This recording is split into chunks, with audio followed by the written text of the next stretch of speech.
وتهي السلام عليكم شيخ إيداديها برنامج كوان إذن سلامي مقعيقو وأيان إبراهيم سؤال أيان ربا إن لإيقا جاهل بحيو إمس الصلاة أو السنة أيا سواء أرورتي سيدين صلاة واجب كأولا سعودان الحمد لله halka waxaan ka fahmayaa sunnooyinka soo arooray ee ay weydiinayso qaybta dambe hadalka waxa ka muuqanaya waa sunnooyinka salaadaha rawaatibta la yiraahdo ee salaadaha faradka ka horeeya ama ka dambeeya hadii la yiraahdo imisa soo aroortay khaas ahaan ka magac ahaan hadii la yiraahdo waxa la dhihi karaa waa 20 ama waxa lagu dari karaa oo 22 weeyaa la dhihi karaa say u kala raacsan yihiin salaada u horeysay duhurka afar baa ka horeysa afar baa ka dambaysa waa 8 salaada casarka afar baa ka horeysa وتي النبي لها رحم الله امرا صلى قبل العصر 4 انتاس waa 12 احمد صلاه المغربنا وافر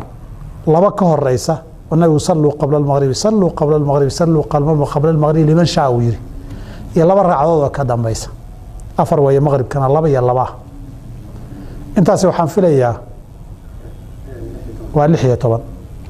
laba cishaha ka dambaysa iyo laba subaxa ka horeysa inta waa 20 waa 20 ka si gaar ah u soo aroortay iyagoo la magacaabayo laba ragcadood baa lagu dari karaayo cishaha ka horeysa hadii la milicsado xadiidka nabigu waranaya calayhi salaatu wasalaam bayna kulli adaanin salaah laba aadaan oo kastaba salaad sunna u dhaxaysa labada aadaan waa aadaanka hore iyo aqimka hadaba kuwa kale subaxa way soo aroortay duhur way soo aroortay casar way soo aroortay maghribna si gaar ah u soo aroortay